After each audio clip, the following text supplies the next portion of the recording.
chose the rock. It started so well.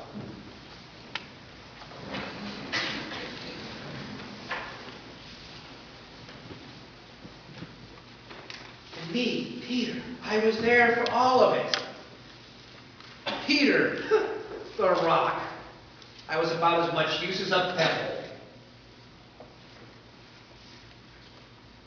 When we came into Jerusalem, I was right next to him. And the Pharisee said, "Tell your people to be quiet." And he said, "If my people are quiet, even the rocks will shout out." But I didn't. I didn't shout out. Oh, that entrance was glorious.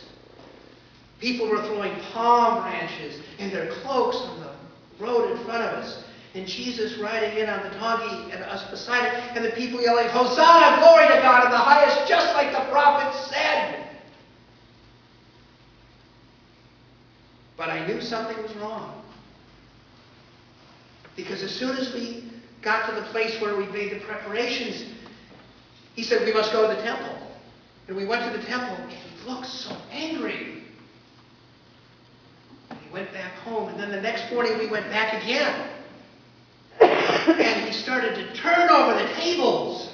And the animals, the sacrificial animals that were flying everywhere, and the coins and the money were going everywhere. And I grabbed him and I said, "What are you doing? What are you doing?" And he gave me that look. That look just like when he said, "Get behind me, Satan." And I just stood there. I could see that the temple authorities were furious with us. And finally he left. And then it was the Passover. And we gathered at that wonderful meal. The one meal where even the lowest person gets to feast like a rich man. But I could tell something was wrong. He said something about, "This is my body," and gave us bread. "This is my blood," and gave us wine.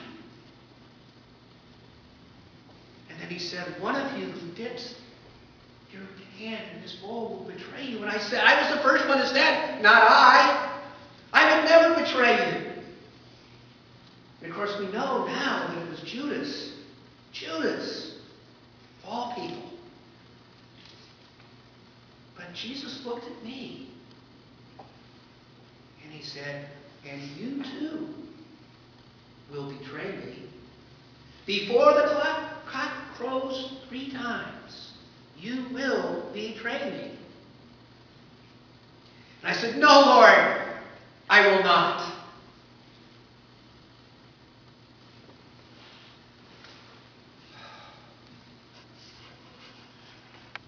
He looked me in the eye and said, "You will betray me." And I said, "I will."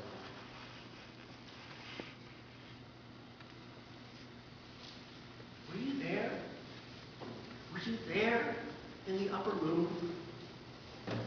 What did you see?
Judas had left. We didn't know what he was doing then. Jesus said, "Go and do what you have to do." And then Jesus took the rest of us, and we went over to the garden. And he said, stay with me for a few moments while I go over and pray. And he went off in a corner of the garden. And he prayed like I have never seen him pray before. It was this incredible, intense conversation with God. James and John and I were sitting there, and all of a sudden, Jesus was standing next to us and saying, couldn't you stay awake? It had been a long day. We had that wonderful Passover meal, and I just couldn't keep my eyes open.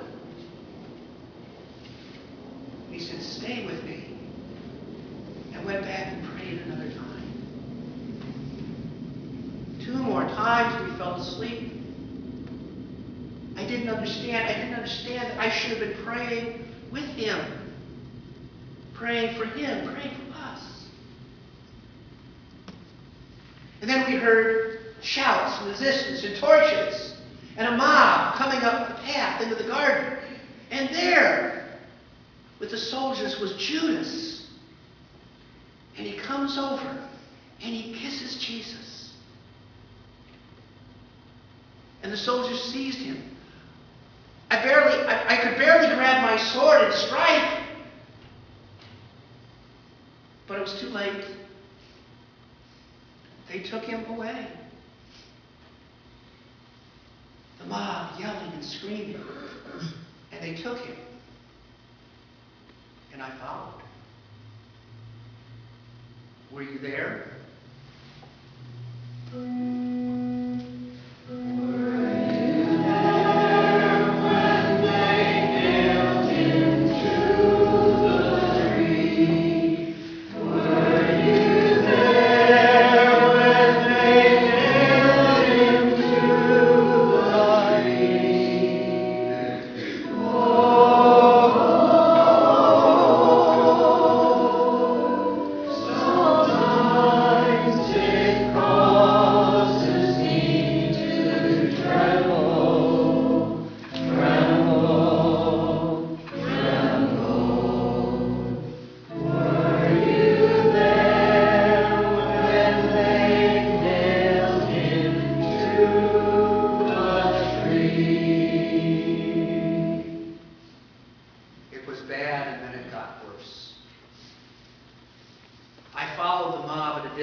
And then one of the girls, the one who had been by the gate, said, you're one of them. You know him. I don't know who you're talking about. I'm not one of them. And we listened again. And another one said, surely you must be one of his disciples. Your accent betrays you. You speak like a Galilean. Well, it is true. My accent is rather distinctive and says where I'm from. But I said, oh, no, I don't know this man. And a cock crowed. There were more questions, more angry voices. And finally, 3 of them looked at me and said, surely you are one of his. And I said, I do not know the man. And the cock crowed a second time, and I remembered what he said at dinner, that I would betray him. And I said I wouldn't, but I did. Oh. I wept as I ran from the courtyard. I heard they'd taken him to Pilate, so I went and joined the mob in the courtyard outside of Pilate's place. And there was Jesus. Oh, he looked so bad. He was on the balcony with Pilate and Barabbas, the murderer, the zealot. And Pilate was saying to the crowd, I will free one person. Who do you want free? And everyone around me yelled, Barabbas, Barabbas. And I yelled, Jesus. And they looked at me and I went, quiet. And then he said, and what should I do with this Jesus? And they yelled, crucify him. And I yelled, no, no. But no one listened. It was too late.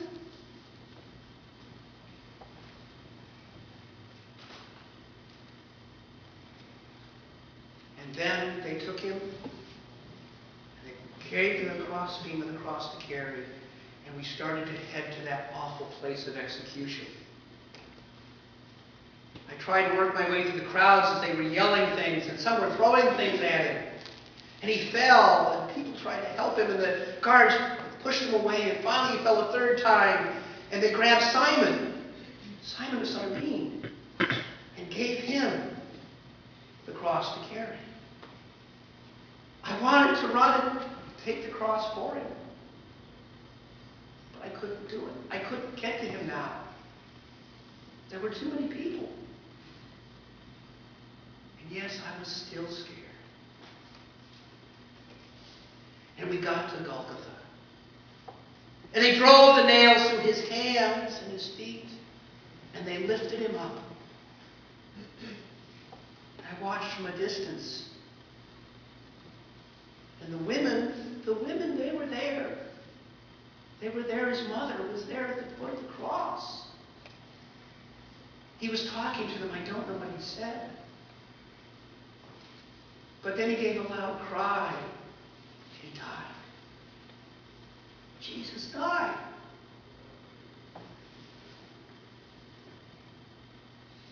And the sky turned black. And the ground shook. And I'm told the curtain of the temple tore in two. Were you there? Did any of you see it?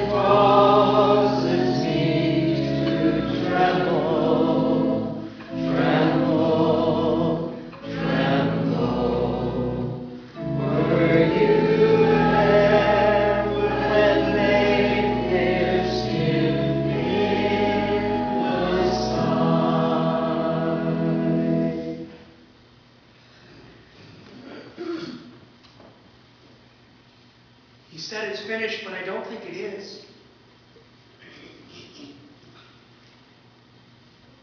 There's so much I wish I'd listened to when he was with us. There was so much I wish I understood. But I think something incredible is going to happen.